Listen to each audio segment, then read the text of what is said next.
Hello guys, मेरा नाम है रवि और स्टडी ग्लो में आपका बहुत बहुत स्वागत है। जैसा कि दोस्तों आपको पता है कि साइंस की एक सीरीज चल रही है और इसी सीरीज में हम नेक्स्ट लेक्चर लाए हैं जिसमें हम बात करेंगे समय के बारे में, टाइम के बारे में। खास करके ये लेक्चर होगा एटॉमिक क्लॉक के बारे में कि कैसे हमने एटॉमिक क्लॉक का यूज किया और टाइम डायलेशन को जाना, और आखिर एटॉमिक क्लॉक का ही यूज क्यों करना पड़ा जबकि हमारे पास नॉर्मल क्लॉक थे। घर के अंदर जो क्लॉक रखे हैं वो क्लॉक थे, भाई मोबाइल फ़ोन में भी घड़ी है, हर जगह घड़ी है, तो उनका यूज़ क्यों नहीं किया, क्यों आखिर हमको एटॉमिक क्लॉक का ही यूज करना पड़ा। तो हम पीछे चलेंगे, थोड़ा सा समय के पीछे चलेंगे, वक्त के बारे में समझेंगे और जानेंगे कि वक्त को दिखाने के लिए, निर्धारित करने के लिए क्या क्या हुआ, इतिहास में क्या क्या हुआ, और आखिर कैसे हम सच में वक्त को समझ पाते हैं। और फिर हम ये भी जान पाते हैं कि वक्त क्या है, सापेक्ष है, रिलेटिव है। और जब उसका परीक्षण होना था, जब उस पर प्रैक्टिकल एक्सपेरिमेंट होना था, तो उसके लिए आखिर हमने क्यों एटॉमिक क्लॉक बनाई, और आखिर वह एटॉमिक क्लॉक कैसे गति बढ़ने से क्या होता है, धीमा हो जाता है। अभी तक हमने ये समझा कि गति बढ़ने से क्या होता है कि वक्त धीमा होता है, और जो चीज़ उसके रिलेटिव में स्थिर होती है उनका वक्त बहुत तेज़ी से चलता है। ये तो हम जानते हैं, लेकिन आज हम देखेंगे कि कैसे घड़ी के अंदर क्या होता है कि वक्त धीमा होता है जब गति बढ़ती है। उसको हम समझेंगे और उसको हम देखेंगे। तो अगर इतिहास में चले दोस्तों, वक्त के बारे में बात करें तो वक्त आपको पता है कि जब भी हम आंखें खोलते हैं, उठते हैं, बैठते हैं, हमें इसका एहसास था। जब से इंसान बना है, जब से इंसान कॉन्शियस हुआ है इस दुनिया को लेके, तब से ही उसे वक्त के बारे में एहसास था। भले ही उसके पास कोई डिफिनेशन नहीं था, भले ही उसके पास कोई कोई मापन यंत्र नहीं था, लेकिन उसको एहसास था।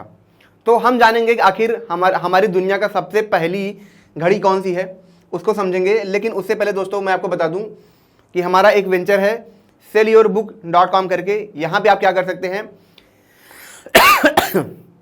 यहाँ पे आप किताबों को बेच सकते हैं जो आपके घर में रखा हुआ है, जिसे आप कबाड़ में बेचते हैं।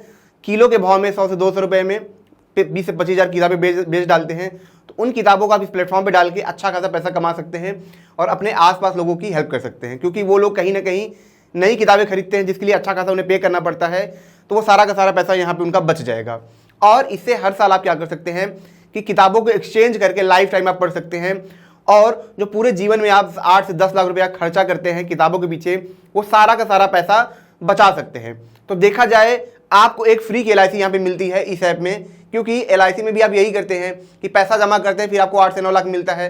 तो हाँ, पैसा लगाते हैं, यहाँ तो आपको किताबें भी फ्री में मिलेंगी और आपका पैसा भी बचेगा। तो आप दूसरों को भी शेयर कर सकते हैं ताकि उनकी भी हेल्प यहाँ पे हो सके।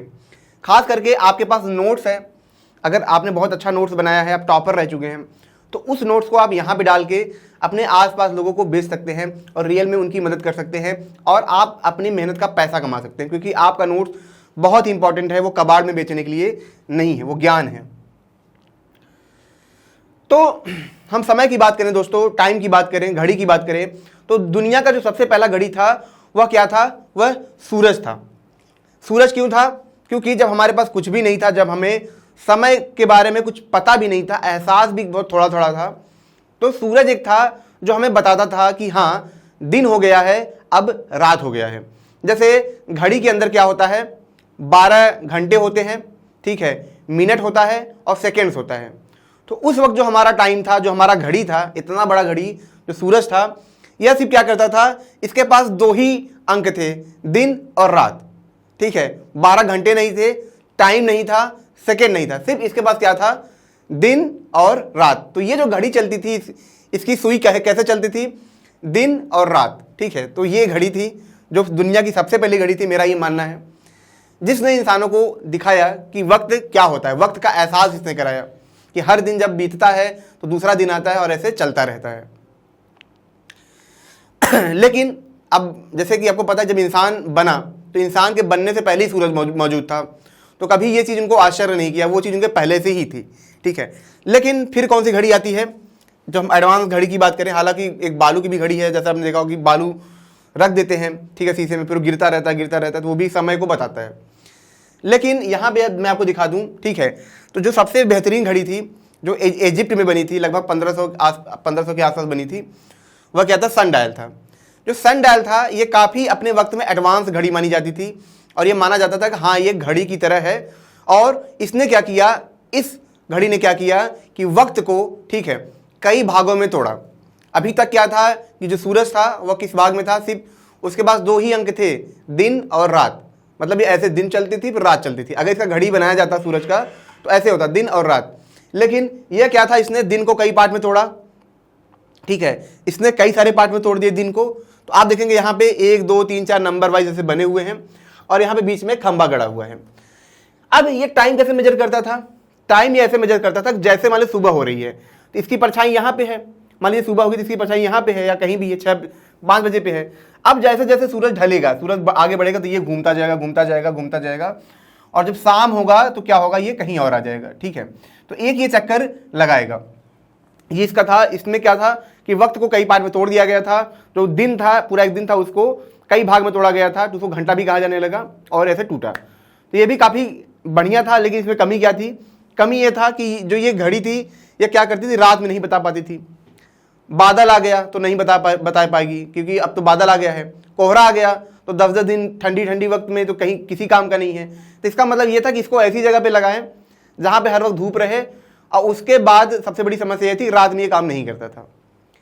फिर कौन सी घड़ी आती है, फिर घड़ी आती है वाटर की घड़ी। अब जैसे यहाँ पे आप देख रहे हैं, इसमें क्या किया है, कोन बना हुआ है। कोन में क्या है, यहाँ पे नंबरिंग कर दी गई है, 1 2 3 4 5 6 7 8। इसमें पानी भर दिया गया है और नीचे क्या है, एक तरीके से तबेला है, मतलब उसमें, और धीरे धीरे बूंद गिर रहा है।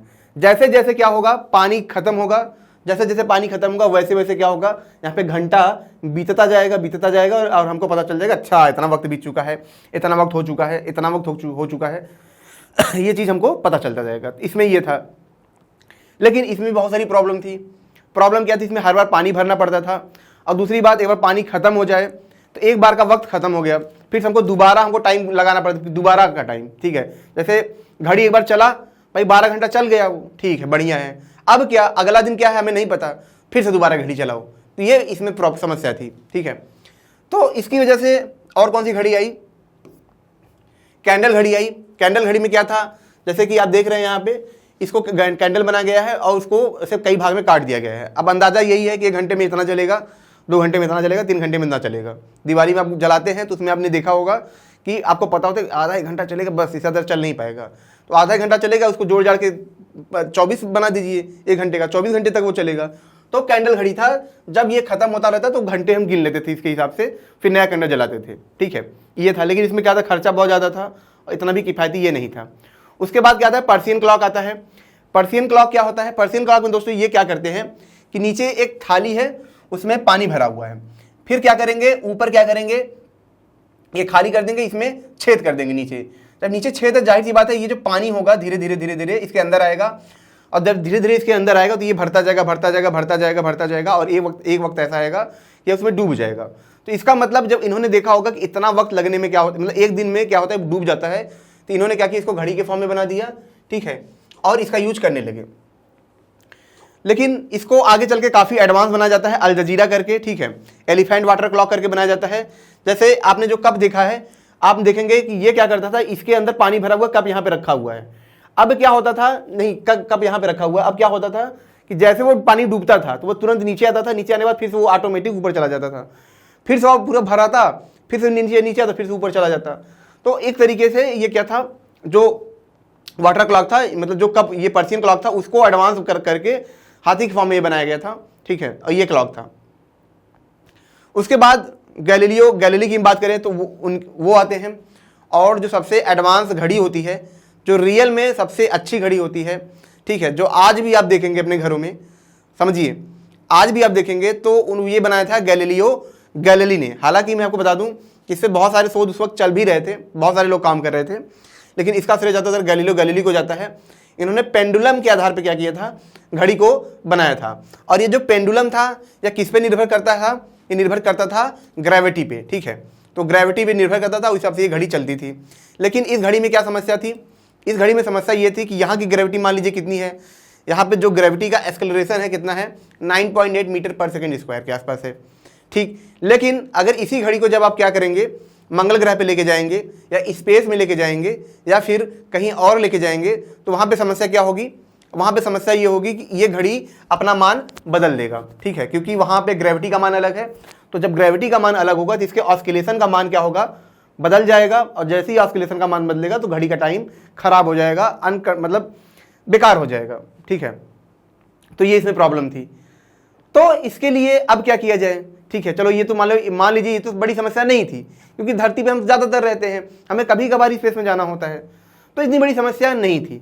तो आखिर एटॉमिक क्लॉक की जरूरत क्या पड़ी, ठीक है। उससे पहले मैं ये भी तो सेल बैटरी है, फिर ये सब घड़ी आई, आप देख ही रहे हैं, लेकिन आखिर एटॉमिक क्लॉक की जरूरत क्या पड़ी, ये सबसे बड़ी चीज़ थी। यहाँ पे आप देखेंगे ये एटॉमिक क्लॉक है, ठीक है, ये काफ़ी बड़ा क्लॉक बनता है, ये काफ़ी महंगा होता है, और इसको ही सैटेलाइट में भेजा जाता है।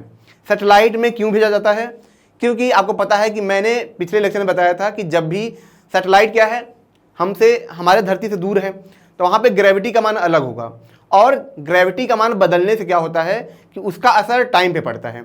मतलब कि जहाँ ग्रेविटी ज़्यादा होगी वहाँ पे वक्त क्या होगा, धीमा चलेगा, जहाँ पे ग्रेविटी कम होगी वहाँ पे वक्त बहुत तेज चलेगा। अब जब सैटेलाइट वहाँ पे भेजा जाता था तो समस्या यही थी कि, समस्या क्या थी कि वहाँ पे बार बार वक्त में यहाँ के डिफरेंस आता था, तो वो वक्त हम मैच कैसे करा सके, ठीक है, हमारे जो एस्ट्रोनॉट उनको पता कैसे चल सके, इसके लिए क्या होता था कि ये चीज़ बनाई गई। दूसरी चीज़, जो जीपीएस सिस्टम है हमारे फ़ोन से हर चीज़ से कनेक्टेड रहता है, तो जीपीएस जो वहाँ पे घूमता है, ठीक है, उसका टाइम क्या होता है भाई, ग्रेविटी की वजह से उसके टाइम में डिफरेंस आ गया, और ये डिफरेंस हमेशा आता रहेगा, और फिर हमारे फ़ोन में जो टाइम दिखेगा उसके हिसाब से दिखेगा, जबकि हमारा टाइम क्या है, धरती के हिसाब से अलग है, ठीक है। तो उस कमी को दूर करने के लिए क्या किया गया, ये चीज़ कही गई कि एटॉमिक क्लॉक बनाया जाने लगा। लेकिन उससे पहले जो सबसे जरूरी था कि एटॉमिक क्लॉक क्यों बनाया जाए, वो था अल्बर्ट आइंस्टाइन की थ्योरी ऑफ रिलेटिविटी को चेक करना। क्योंकि अल्बर्ट आइंस्टाइन ने ही बताया था कि भैया हम अगर अपनी गति बढ़ाएंगे या देखो ग्रेविटी को हम क्या करेंगे, जहाँ पे कम होगा वहाँ पे टाइम तेज चलेगा, ठीक है, और जहाँ पे ग्रेविटी ज़्यादा होगी वहाँ पे क्या होगा, टाइम स्लो चलेगा। अब आप बोलेंगे सर स्पीड से क्या मतलब, देखिए जहाँ पे ग्रेविटी कम होगी वहाँ पे रोटेशन स्पीड क्या होगी, थोड़ी सी धीमे होगी। तो आप देख रहे हैं ग्रेविटी क्या हो रही है, समझिए, वहाँ पे ग्रेविटी कम है तो रोटेशन स्पीड धीरे हो रही है, मतलब स्पीड धीरे हो रहा है, तो वहाँ पे क्या है, वक्त बहुत तेज चलेगा। जहाँ पे ग्रेविटी ज़्यादा होती है वहाँ पे वक्त धीमा होता है, इसका मतलब वहाँ पे स्पीड भी बहुत तेज होती है, तो वहाँ पे वक्त धीमा चलेगा, ठीक है, वहाँ पे तेज चलेगा, यहाँ पे धीमा चलेगा। तो यही चीज़ आपको समझ में आ गई। अब एटॉमिक क्लॉक की जरूरत इसलिए पड़ी क्योंकि ये चेक करना था कि जो आइंस्टाइन ने बोला है वो सही है क्या, ठीक है, तो उसको चेक करना था। लेकिन हमारे नॉर्मल घड़ी में दिक्कत क्या थी, नॉर्मल घड़ी में दिक्कत ये थी कि हम, पहली बात तो हमारी जो घड़ी है वो सेकंड में बताती है, और जो आइंस्टाइन का फार्मूला था, ठीक है, चलिए आज फार्मूला को दिखाई देता हूँ। मैं इसके बारे में ज़्यादा बात नहीं करना चाहता हूँ दोस्तों, क्योंकि हमारे बहुत से दर्शक ऐसे हैं जो सिर्फ जानना चाहते हैं, ठीक है, समझना चाहते हैं, हो सकता है उनका इससे रिश्ता ना हो साइंस से, ठीक है, या हो सकता है कोई 10th का स्टूडेंट हो, उसको इतनी समझ ना हो। तो एक ये होता है कि सबको कैसे इस चीज़ को समझा दिया जाए, इसको उनको बता दिया जाए, वो जान पाए। वाह, जरूरी नहीं ना कि हर चीज़ आप एमएससी में जाके सीखें, कितनी कुछ चीज़ें छोड़ देते हैं, साइंस के दुनिया के बारे में नहीं पढ़ पाते हैं, क्योंकि फील्ड बदल जाता है, कोई यूपीएससी में चला गया, कोई कहीं चला गया। तो रहता ही है कि इन चीज़ों को ऐसा बताया जाए कि हर एक बच्चा जान पाए, समझ पाए, इस यूनिवर्स की खूबसूरती को जान पाए। तो कोशिश यही है कि हर किसी को बताया जाए। फिर भी आज मैं फार्मूले का यूज कर लेता हूँ, ठीक है। तो यहाँ पे क्या था दोस्तों, आइंस्टाइन ने फार्मूला दिया था, देखिए 1v² तो उन्होंने बोला था कि जब भी स्पीड बढ़ेगी, ठीक है, स्पीड बढ़ेगा तो क्या होगा, टाइम क्या होगा, धीमा चलेगा। ये टाइम क्या है, जैसे मान लीजिए कि ये आप हैं, मान लीजिए ये अमन है, ठीक है, अमन है कोई, अब अमन घड़ी पहनी है जिसमें क्या बजे, 12 बज रहा है, लेकिन अब यही अमन रुका हुआ है तो टाइम कितना है, 12 बज रहा है। लेकिन यही अमन क्या होगा, जब भी स्पीड से भागने लगेगा तो इसका टाइम क्या होगा, बदल जाएगा, मतलब टाइम धीमा हो जाएगा। जब जो 12 बजने वाला था वो कितना बज जाएगा, 11:59 हो जाएगा, ठीक है। अब इसमें दिक्कत ये थी कि जब ये स्पीड c के आसपास होगी तब तो जो टाइम में डिफरेंस आएगा वो हमको दिख पाएगा, बहुत ज़्यादा होता है। लेकिन जब ये स्पीड क्या होती है, मान लीजिए कि 10 किलोमीटर है, या ठीक है, या मान लीजिए 100 किलोमीटर पर आवर की स्पीड से कोई घूम रहा है, या सेकंड की स्पीड से भी कोई घूम रहा है, तो यह मान इतना कम होता है, टाइम में जो फर्क आता है इतना कम होता है, इतना कम होता है कि उसे हम समझ नहीं पाएंगे, उसको हम घड़ी से देख नहीं पाएंगे, क्योंकि हमारी जो घड़ी होती है वो किस चीज़ के बारे में बताती है, वह सेकंड के बारे में बताती है। अंतिम उसका जो लिमिटेशन है वो सेकंड तक है। लेकिन आप मान के चलिए कि स्पीड कितनी है, 100 किलोमीटर है, ठीक है, 100 किलोमीटर है, ठीक है। तो हमको जो डिफरेंस दिखेगा कितना दिखेगा, मान लीजिए 0.001 सेकेंड में, तो ये तो हम नॉर्मल घड़ी से जान नहीं सकते हैं भाई, हमारी घड़ी जो है सेकंड तक बताती है, लेकिन इसमें जो डिफरेंस आ रहा है 0.001 सेकंड, माइक्रो में आ रहा है, इन सब में आ रहा है डिफरेंस, तो भला ही हमारी घड़ी कैसे बताए, हमको तो पता भी नहीं चलेगा, ठीक है। और हमारे पास कोई ऐसी मशीन है भी नहीं जिसको हम स्पीड ऑफ लाइट से चला सके, फिर जाके हम देख सकें 1 सेकेंड कम हुआ है, ये तो हमको पता है, ऐसी मशीन भी नहीं है। तो क्या किया जाए भाई, मशीन भी ऐसी नहीं है, घड़ी भी ऐसी नहीं है, तो मशीन बनाना मुश्किल है। मशीन बनाना मुश्किल क्यों है, क्योंकि स्पीड ऑफ लाइट के आसपास जाना असंभव है, उसके लिए हमको इनफाइनाइट एनर्जी चाहिए, वो हमारे पास है नहीं।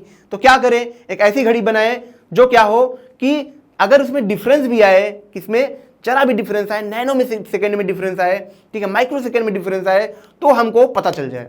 तो वो कैसे पता चलता, तो उसके लिए हमें ऐसी घड़ी बनानी थी जो बहुत ही ज़्यादा एक्यूरेट हो, और दूसरी चीज़ जो बहुत ही माइक्रो सेकेंड तक वो टाइम हमको बता सके। तब अगर वहाँ पे डिफरेंस आएगा तो हम देख पाएंगे, अच्छा माइक्रो सेकेंड में फ़र्क आया है, नैनो सेकेंड में फ़र्क आया है, ये हम देख पाएंगे। इसीलिए हमको ये बनानी थी। दूसरी चीज़ कि हमको एटॉमिक घड़ी इसलिए भी बनानी पड़ी कि मान लीजिए हमारी जो घड़ी है, ठीक है, हमारी जो घड़ी है नॉर्मल घड़ी है, यहाँ पे आप देखेंगे इसमें क्या होता है, निडल लगा होता है, यहाँ पे सुई लगी होती है, सुई मेटल का बना होता है, ठीक है। अब मान लीजिए कि हमने क्या किया कि इसको क्या किया, स्पेस में भेज दिया, या हमने इसको मंगल ग्रह पे भेजा, बुध ग्रह पे भेजा, तो इसमें क्या था, ये घड़ी क्या था, यह घड़ी, इस घड़ी में समस्या ये थी कि जब ये वहां पे जाएगा टेम्परेचर इतना ज़्यादा है, मान लीजिए कि इसकी लेंथ में क्या हुआ, बदलाव आ गया, इसकी लेंथ क्या हुई, बढ़ गई। भाई लोहा है, उसको आप गर्म करेंगे उसकी लंबाई बढ़ेगी, तो अगर ये बढ़ेगा लंबाई, ठीक है, लंबाई बढ़ गई। अब जब ये घूमेगा, जब ये घूमेगा तो ज़्यादा आर्क कवर करेगा, तब ज़्यादा आर्क कवर करेगा, मतलब ज़्यादा टाइम ये कवर कर ले रहा है, मतलब एरर आ गया, मतलब जो सही टाइम इसको कवर करना चाहिए था वो नहीं कर रहा है, ये गलत टाइम कवर कर रहा है, एरर इसमें आ रहा है, क्योंकि टेम्परेचर की वजह से इसका ये चेंज हो रहा है, इसमें प्रॉब्लम आ रही है। तो ये भी एक समस्या थी कि यार ये घड़ी तो काम करेगा नहीं, ठीक है। और दूसरी चीज़ क्या थी, दूसरी चीज़ ये थी कि जैसे मान लीजिए कि ये चल भी रहा, चलिए मान लीजिए मैंने क्या किया, मैंने कहा कोई बात नहीं साला, जो हमारा कोई ट्रेन है, मान लीजिए कोई एक ट्रेन है जो चलता रहता है, मान लीजिए कि यार याद नहीं आ रहा है, उसी ट्रेन में हम क्या करें, घड़ी रख देंगे, 10 साल तक इसको चलाएंगे, 10 साल बाद तो नैनो सेकंड से पता चल ही जाएगा, क्या सेकंड का फर्क आ जाए, आ सकता है, ठीक है, आ सकता है। मैं कह रहा हूं कि भाई अगर एक घड़ी रखी है जो चल रही है लगातार 10 साल 20 साल तक चली, फर्क आ सकता है, मान लीजिए 1 सेकंड फर्क आया, लेकिन 1 सेकंड फर्क आने में दिक्कत क्या है कि ये जो घड़ी चल रही है, आपको पता है कि ये गियर से लगा होता है यहाँ पे, ठीक है, गियर वुयर से लगा होता है, सॉफ्ट से लगा होता है, तो इसमें चलते चलते चलते क्या होगा कि इसमें फ्रिक्शन खराब हो जाएगा, ठीक है, इसमें फ्रिक्शन लेस हो जाएगा, ये तो ज़्यादा तेजी से घूमने लगेगा या कम तेजी से घूमने लगेगा। तब भी इसमें यही समस्या थी कि यह क्या था कि ज़्यादा वक्त तक ये चल नहीं सकता था। तो ये सारी जो समस्याएं थी घड़ी में थी, और टाइम डायलेशन को जानना बहुत ही मुश्किल था। इसीलिए क्या होता है दोस्तों कि एटॉमिक क्लॉक बनाया जाता है, और एटॉमिक क्लॉक बनाने के लिए जो सबसे पहली चीज़ यूज की जाती है वह क्या था, पीजो इलेक्ट्रिक क्रिस्टल, मतलब हम कहें क्वार्ट्ज क्रिस्टल, हम उनको कहें। पीजो इलेक्ट्रिक क्या होता है, सबसे पहले आप ये समझिए, आप जब लाइटर जलाते हैं, ठीक है, जब आप सिगरेट पीने के लिए लाइटर जलाते हैं, हालांकि पीजिएगा मत, जो बहुत से लोग पीते हैं, तो वो क्या करते हैं, हम देखेंगे आप झटका देते हैं, वाइब्रेशन पैदा करते हैं, आग जल जाती है। कैसे जलती है, क्योंकि उसके नीचे क्या लगा होता है, एक प्लेट लगा होता है, पीजो इलेक्ट्रिक प्लेट लगा होता है, ठीक है। जब उसको वाइब्रेट कर देंगे, जब झटका देंगे, तो वो क्या करेगा, करंट पैदा करेगा। वो करंट क्या करता है, आर्क पैदा करता है, जिसकी वजह से जो नीचे केमिकल होते हैं, जो लिक्विड होता है, उसमें आग लग जाती है और लोग धुआं कर देते हैं। वो धुआं आपको नहीं करना है। और दूसरी चीज़, जैसे आपने देखा हो, जो डॉक्टर आपके सीने में लगाते हैं, ठीक है, कि आपको बीमारी है नहीं है, तो जो वाइब्रेशन होता है आपके सीने का, वो क्या करता है, वो उस प्लेट को जाके झटका देगा, वो क्या करेगा, करंट पैदा करेगा। वही करंट क्या होगा, वापस उस वायर के थ्रू आएगा और फिर से साउंड में बदल के उस डॉक्टर को सुनाई देता है। तो जो पीजो जो क्रिस्टल होता है, क्वार्ट्ज क्रिस्टल होता है, वो क्या करता है, एक तरीके से करंट पैदा करता है, ठीक है, वाइब्रेशन पैदा करता है। ये वैज्ञानिकों के पास था। वैज्ञानिकों की ये था कि हम क्या करें कि एटॉमिक क्लॉक कैसे बनाएं। इस फिगर को मत देखिए, मैं आपको समझा दूंगा, ठीक है, तो मेरे तरफ देखिए, क्योंकि कभी कभी क्या होता है, लोग इसको देख के हैरान हो जाते हैं, अरे ये तो बड़ा खतरनाक है, इतना मैकेनिज्म ऐसे है, होता कुछ नहीं है, ठीक है, सब ऐसे ही है। तो वैज्ञानिक देखते हैं कि सीजियम, वो सीजियम को लेते हैं। सीजियम एक तरीके से एटम है, ठीक है। और सीजियम की खास बात क्या होती है? जो सीजियम होता है ना, इसकी खास बात दोस्तों ये होती है कि यह 1 सेकेंड में लगभग 1 बिलियन के आसपास, मतलब 9.6 ऐसे करके है, लगभग 1 बिलियन के आसपास क्या करता है, ठीक है, मतलब फ्रीक्वेंसी से ये क्या करता है, वाइब्रेट करता है, ठीक है। मतलब आप समझिए कि यह 1 सेकेंड में, बात समझिए, 1 सेकेंड के अंदर यह 9 बिलियन, मतलब 1 बिलियन के आसपास क्या करता है, मतलब क्या करता है, वाइब्रेट करता है, ऑस्किलेट करता है 1 सेकेंड में। यही इसकी सबसे खास बात थी। इसका मतलब क्या था कि हम 1 सेकेंड को कितने पार्ट्स में तोड़ सकते हैं, 9 बिलियन के आसपास हम तोड़ सकते हैं।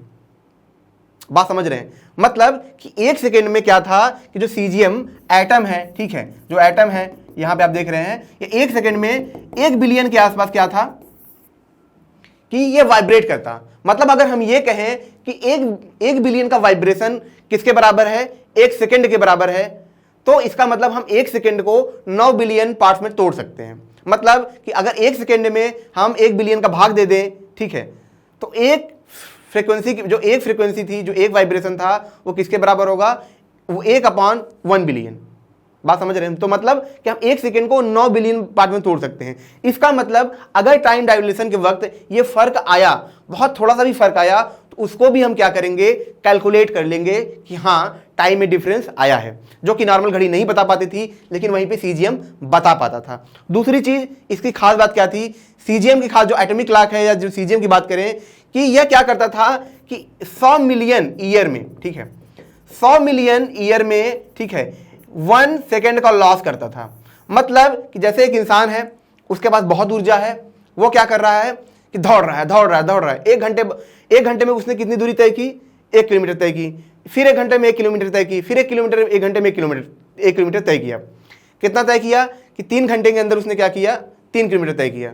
लेकिन अब क्या हो रहा है कि जब वो चौथे घंटे में जाता है, तो वह क्या करता है, 1 किलोमीटर तय न करके 990 मीटर तय करता है। मतलब कि 10 मीटर उसने क्या किया, कम तय किया। तो वैसे यहां पे था कि चलते चलते ये 100 मिलियन ईयर तक चलेगा, ठीक है, कितना, 100 मिलियन ईयर तक चलेगा, तब जाके क्या होगा कि इसमें इतनी कमी आएगी कि यह 1 सेकेंड का लॉस करेगा। मतलब अब वह 1 सेकेंड, जो 9 बिलियन फ्रिक्वेंसी है, वो 1 सेकेंड में नहीं दे पाएगा, ठीक है, इतना ये लॉस करेगा। तो मतलब 100 मिलियन, मतलब समझ रहे हैं आप, 100 मिलियन का मतलब कि इंसान जैसे प्रजाति पता नहीं कितने आएंगे जाएंगे और खत्म हो जाएंगे। तो इसमें तो ये था कि त्रुटि की कोई कमी नहीं थी, ठीक है, फ्रीक्वेंसी भी बहुत बढ़िया था, सब कुछ सही था। अब ये एटॉमिक क्लॉक बनाना शुरू करते हैं। एटॉमिक क्लॉक कैसे बनाते हैं, यहां पे आप देख रहे हैं, ये सीजियम है, ओम है, ठीक है, इसके बारे में बहुत वो नहीं है इसमें। देखिए मेन मुद्दा है समझाना कि टाइम कैसे डायलेशन में जाता है, कैसे घड़ी डायलेशन में काम करती है।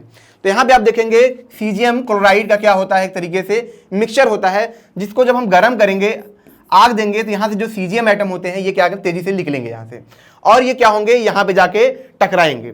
जैसा कि मैंने बताया कि जब ये टकराएंगे तो एक जो सीजियम एटम होता है उसके अंदर फ्रीक्वेंसी है, वो सारी फ्रीक्वेंसी यहाँ पे क्या होगी, ट्रांसफर हो जाएगी। ये डिटेक्टर है, ठीक है, ये ट्रांसफर होगी, या क्या करेगा, यहाँ पे जाके यहाँ पे जाके जो पीजो इलेक्ट्रिक प्लेट है, ठीक है, ये सारा सिग्नल इसको देगा, ठीक है। अब इसको सारा सिग्नल मिल गया, ठीक है। अब जैसे ये यहाँ पे गया, ठीक है, इसने क्या किया, करंट पैदा किया। जैसे ये वाइब्रेशन में यहाँ पे गया, वहाँ पे जाने के बाद इसने वाइब्रेशन को इसको दिया, मान लीजिए 1 सेकंड के अंदर कितना वाइब्रेशन दिया, लगभग 1 बिलियन के आसपास। तो इसने क्या किया, उतनी इलेक्ट्रिसिटी पैदा की। अब वो सारी इलेक्ट्रिसिटी किस में गई, पीजो इलेक्ट्रिक प्लेट में गई। यह प्लेट क्या करेगा, अगर इसको आप वाइब्रेशन देते हैं तो ये क्या करता है, इलेक्ट्रिक देता है, और अगर इसको इलेक्ट्रिक देंगे तो ये क्या करेगा, वाइब्रेशन देगा, ठीक है। तो सेम चीज है। अब ये क्या, इलेक्ट्रिक यहां से गई, अब ये इलेक्ट्रिक यहां पे जाएगा, और ये इलेक्ट्रिक जैसे यहां पे जाएगा, ये क्या करेगा, अब जैसे जाएगा तो ये भी क्या करेगा, वाइब्रेट करेगा। कितनी बार वाइब्रेट करेगा, ठीक है, जो फ्रीक्वेंसी पैदा करेगा लगभग 1 बिलियन के आसपास की फ्रीक्वेंसी ये पैदा करेगा। अब ये फ्रीक्वेंसी कहाँ जाएगा, यहाँ पे आप देख रहे हैं, ठीक है, फ्रीक्वेंसी डिवाइडर है, ये क्या यहाँ पे जाएगा, और ये क्या करेगा, रेडियो वेव में ट्रांसपोर्ट करके ये यहाँ पे हमको दिखने लगेगा। ये तो बात हो गई, ठीक है। इसमें और भी मैकेनिज्म है, ठीक है, जैसे ऑड इवन करके है, मतलब सीजियम के 2 फॉर्म होते हैं कि एक लोअर स्टेट होता है, एक हायर स्टेट होता है। वो इतना इंपॉर्टेंट नहीं है, ठीक है, क्योंकि चलो ठीक है हम बता भी दूं, लेकिन वो आपको कंफ्यूजिंग ही करेगा। तो इतना समझिए कि यहाँ से क्या है कि सीजियम निकलता है, यहाँ टकराता है, यहाँ इलेक्ट्रिसिटी देता है, ये जाके यहाँ पे क्या फ्रीक्वेंसी पैदा करता है, और उसी फ्रीक्वेंसी को हम क्या करते हैं, डिजिटल बोर्ड में हम माप लेते हैं, उसको देख लेते हैं। तो तो अब क्या है कि हमारे पास एक घड़ी आ गई जो क्या कर रही है, हमको मतलब बिलियंस, क्या बिलियंस पार्ट में हमको दिखा रही है। मतलब अगर सेकंड को भी हम बिलियंस में जाके देख सकते हैं, बिलियन पार्ट्स में हम देख सकते हैं, नैनो पार्ट्स में देख सकते हैं, माइक्रो पार्ट्स में देख सकते हैं, मतलब छोटे से छोटा भी टाइम हम देख सकते हैं। ठीक है, जैसे कि जैसे 1 मिनट में हम 60 सेकंड देखते हैं, फिर 1 सेकंड के अंदर भी हम उसके पार्ट्स को देख सकते हैं। हर एक चीज़ को हम नैनो पार्ट्स में देख सकते हैं। ये तो ठीक है, हमने देख लिया। लेकिन अब बात करते हैं आखिर ये काम कैसे करता है। ठीक है, तो यहाँ पे तो एक ब्लैंक पेपर तो है नहीं, तो चलिए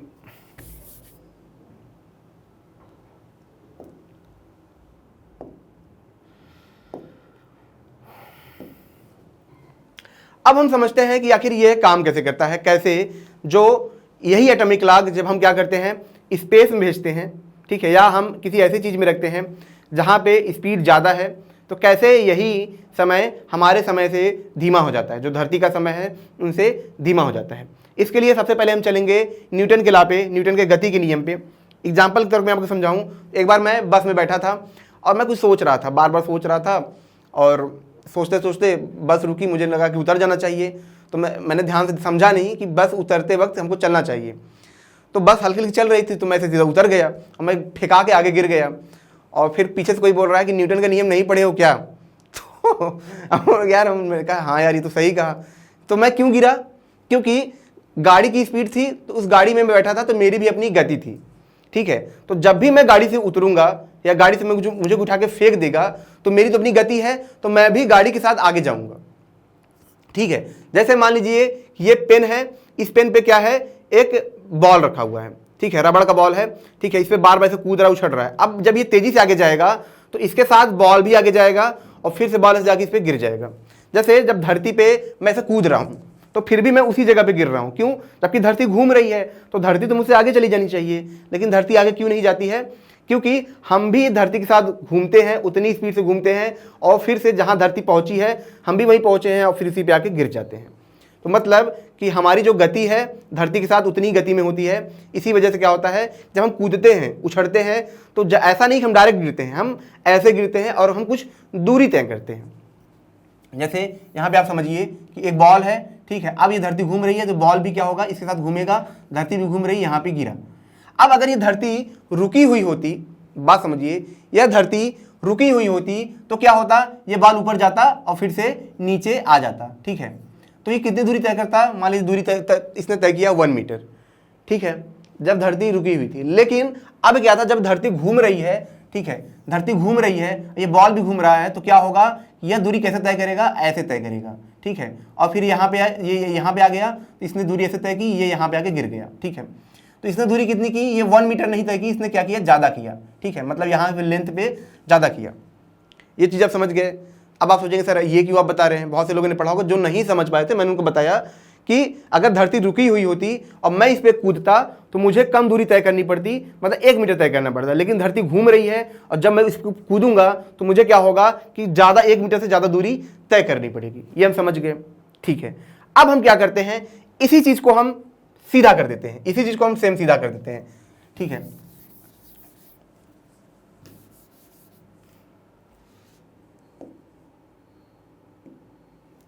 मान लीजिए कि हमारे पास 2 घड़ी है। ठीक है, यहाँ पे जो सीजियम लाइट निकल रही है, मतलब पार्टिकल निकल रहे हैं, ठीक है, और एक ये है। ठीक, यहाँ पे क्या है, पार्टिकल निकल रहे हैं, ये डिटेक्टर है, यहाँ पे भी डिटेक्टर है, यहाँ भी पार्टिकल निकल रहे हैं। चलिए, अब ये चीज़ क्या है, रुकी हुई है। एक घड़ी जो धरती पे है यह रुकी हुई है, ठीक है, और 1 सेकेंड में कितना फ्रिक्वेंसी हमको दे रहा है, 1 सेकेंड में 1 बिलियन के आसपास दे रहा है। ठीक है, बहुत बढ़िया। लेकिन अब यही चीज़ है, यह क्या कर रही है दोस्तों, यह चल रही है। बात समझिए, ठीक है, यह क्या कर रही है, यह चल रही है। अब जैसे आप समझिए कि मान लीजिए कि ये क्या करी, 20 स्पीड से चली, ये बहुत तेजी से आगे बढ़ी। तो जब ये बहुत तेजी से आगे बढ़ेगी तो आप बात समझिए कि ये लाइट तो ऐसे सीधे जाएगी नहीं भाई। अगर ये क्या है, उससे तेजी से आगे चली तो ये यहाँ पहुंची, ठीक है, तो ये लाइट यहाँ जाएगी नहीं, इसकी भी अपनी गति है। जिस स्पीड से ये चल रही थी, ये पार्टिकल भी उसी स्पीड से चल रहा था, तो ये जो लाइट है ये कहाँ पे जाएगा, ये यहाँ पे जाएगा। बात समझिए, यह जो लाइट है, ठीक है, जो घड़ी की लाइट है, जो घड़ी को चला रहा है, इसी से तो घड़ी चल रहा है, यही तो, इसकी वजह से तो घड़ी चल रहा है, हमको टाइम बता रहा है। लेकिन यही पार्टिकल जो यहाँ पे 1 सेकंड में पहुंच रहा था, लेकिन इसको अब यहाँ पहुंचने में 1.1 सेकंड लग रहा है। क्यों लग रहा है? क्योंकि दूरी बढ़ गई है, क्योंकि स्पीड जब बढ़ी तो ये दूर चला गया, तो इसकी वजह से इसकी भी, इसमें भी अपनी गति थी, तो ये भी इसकी तरफ गया, जिसकी वजह से इसको दूरी ज़्यादा तय करनी पड़ी, क्योंकि ये जो दूरी है इस दूरी से ज़्यादा है, जिसकी वजह से यहाँ पे टाइम ज़्यादा लग रहा है इस पार्टिकल को पहुँचने में। अब आप बात समझिए कि जब बार बार अगर इसकी स्पीड बहुत तेजी से चल रही है और बार बार जो लाइट यहाँ से पार्टिकल निकल रहे हैं उनको बार बार ज़्यादा दूरी तय करना पड़ा, ज़्यादा दूरी तय करना पड़ रहा है, तो जब यहाँ पे ये जो लाइट है लेट पहुँचेंगी, बार बार लेट पहुँचेंगी, तो यहाँ पे जो हमको ये सिग्नल मिलेगा वो हमको कम मिलना शुरू होगा, क्योंकि एनर्जी इसको धीरे धीरे मिल रही है, तो हमको जो टाइम है यहाँ पे धीरे धीरे चल रहा है। बात समझ रहे हैं? और जो रेस्ट में है उसको लगातार एनर्जी मिल रही है क्योंकि रुका हुआ है। तो यहाँ पे हमको क्या हो रहा है दोस्तों कि लगातार हमको टाइम दिख रहा है। मतलब कि हमारे पास 2 घड़ी थी, एक जो रुका हुआ था, यहाँ पे अब टाइम तेज चल रहा है, लेकिन यहाँ पे लाइट को पहुँचने में वक्त लग रहा है। जब लाइट को पहुँचने में जो पार्टिकल है, सीजीएम पार्टिकल को पहुँचने में वक्त लगेगा, तो क्या होगा, फ्रीक्वेंसी हमको देर में दिखेगा, ठीक है, धीरे धीरे दिखेगा, क्योंकि लाइट धीरे धीरे पहुंच रहा है, इसकी वजह से क्या होगा, वक्त वहां पे धीमा हो जाएगा। यहां पे वक्त क्या हुआ, धीमा हो गया, क्योंकि इस पार्टिकल को दूरी ज्यादा तय करनी पड़ रही है। ठीक है, मान लीजिए यहां पहुंचा, फिर से ऐसे भाग रहा है, फिर ऐसे दूरी तय करनी पड़ रही है, लेकिन इसको दूरी कम तय करनी पड़ रही है, जिसकी वजह से यहाँ पे टाइम तेजी से आगे बढ़ रहा है, क्योंकि डिस्प्ले में बार बार फ्रीक्वेंसी बहुत तेजी से दिखाई दे रहा है। यहाँ पे फ्रीक्वेंसी कम दिखाई दे रहा है, क्योंकि यहाँ पे जो सीजीएम पार्टिकल हैं जो धीरे धीरे इसके पास पहुंच पा रहे हैं, जिसकी वजह से डिस्प्ले में लाइट, मतलब जो टाइम है, कम दिखाई दे रहा है। तो यही वजह होती है कि जब भी गति बढ़ती है, ठीक है, जब गति बढ़ती है तो जो लाइट होता है, ठीक है, जो लाइट होता है वो बहुत धीरे पहुंच पाता है डिटेक्टर के पास, जिसकी वजह से ऑब्जर्वर के पास, या हम कहें जिसकी वजह से क्या होता है कि वहाँ पे वक्त धीमा हो जाता है। और जो चीज़ रुकी हुई है उसके लिए वक्त क्या होता है, बहुत तेज़ी से चलता है, क्योंकि ठीक है, उसके पास जो लाइट है बहुत आसानी से पहुंच पाती है। ठीक है, तो यही वजह से क्या होता है कि जब एटॉमिक क्लॉक को, ठीक है, जब एटॉमिक क्लॉक को 1970 के आसपास की बात है, 1968 आसपास की बात है, जब एटॉमिक क्लॉक को क्या होता है, जहाज में रखा जाता है, ठीक है, और एक एटॉमिक क्लॉक को जमीन पर रखा जाता है। अब जब उनको घुमाया जाता है, ठीक है, कुछ वक्त के बाद क्या होता है, यही एटॉमिक क्लॉक, ठीक है, माइक्रो सेकंड में डिफरेंस दिखाते हैं कि कुछ ना कुछ फर्क आया है, और वो पहली बार क्या होता है, आइंस्टाइन की थ्योरी प्रूफ हो जाती है, और वह एटॉमिक क्लॉक यही होता है, सीजीएम से बना होता है। यहाँ चलिए थोड़ा सा इसके बारे में बात कर लें। यहाँ पे जो आप मैग्नेट देख रहे हैं दोस्तों, ये क्या करता है, इसको कंट्रोल करता है, ठीक है, इन लाइट को कंट्रोल करता है, ताकि ये क्या कहूँ, उतने ही अमाउंट में आप जा पाए जितना नीड है। अब अगर ऐसा हो गया कि यहाँ सीजीएम निकल रहा है, भाई आप ओम दे रहे हैं, इसको गर्म दे कर रहे हैं, तो ऐसा तो है नहीं, जितना चाहेंगे उतना ही होगा। तो इसको कंट्रोल करने के लिए क्या होता है दोस्तों कि यहाँ पे ये लाइट जा पाए। दूसरा एक और होता है, फीडबैक के लिए होता है कि कभी कभी क्या होता है कि मतलब पार्टिकल उतना जा नहीं पाते, कम जाते हैं, तो उसके लिए भी सिस्टम है, वो इतने इंपॉर्टेंट नहीं, इंपॉर्टेंट यही था कि कैसे ये एटॉमिक क्लॉक वर्क करते हैं। ठीक है, इसीलिए एटॉमिक क्लॉक बनाया गया। और आगे चल के जब ऐसी मशीनें आएंगी जिनकी स्पीड बहुत ज़्यादा है, ठीक है, अभी तो मान लीजिए कि जो बहुत तेज चलते हैं, 35,000 किलोमीटर पर आवर के आसपास चलते हैं, लेकिन आने वाले वक्त में जब बहुत बड़ी बड़ी मशीनें आएंगी, ठीक है, जब हम एक्स्ट्रा प्लानिटरी होंगे तो इसका बहुत यूज होगा, ठीक है, इसका बहुत ज़्यादा यूज होगा। ठीक है, तो ये सबसे बड़ी खास बात ये है। तो दोस्तों ये था एटॉमिक क्लॉक, जिसमें हमने जाना कि कैसे जो एटॉमिक क्लॉक होता है वह टाइम डायलेक्शन का इफेक्ट दिखाता है, और क्यों एटॉमिक क्लॉक बनाया गया, जबकि और भी क्लॉक मौजूद थे और उनमें क्या कमियां थी। और सबसे बड़ी चीज़, थोड़ा सा हम हिस्ट्री में भी चले, मैंने सोचा थोड़ा सा कहानी को मज़ेदार बनाया जाए, ठीक है, ताकि आप ये भी जान सकें कि घड़ी का चलन कैसे चला।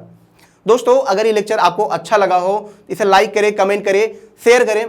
खास करके अगर आपको कोई ऐसी टॉपिक जाननी है, सर एक मिनट, अगर आपको कोई भी ऐसी टॉपिक जाननी है कि जिसमें आप पढ़ना चाह रहे हैं, तो हमारा एक लिंक है जो टेलीग्राम पे है, बैक टू स्कूल, वहाँ पे जाके आप उसको ज्वाइन कर सकते हैं, और वहाँ पे आप एक ग्रुप बना के, मतलब डिस्कस करके आप एक सीक्वेंस में टॉपिक दे सकते हैं। तो मैं आपको उस टॉपिक को समझाता चलूँगा, ताकि आपकी तैयारी भी होती रहे। और अब वहाँ पे आप डायरेक्ट मुझसे बातें भी कर सकते हैं, डिस्कस भी कर सकते हैं, और साइंस का मजा हम ऐसे ले सकते हैं। ठीक, अगर लेक्चर आपको अच्छा लगा हो तो शेयर जरूर करिएगा। मिलते हैं नेक्स्ट लेक्चर में। Thank you so much.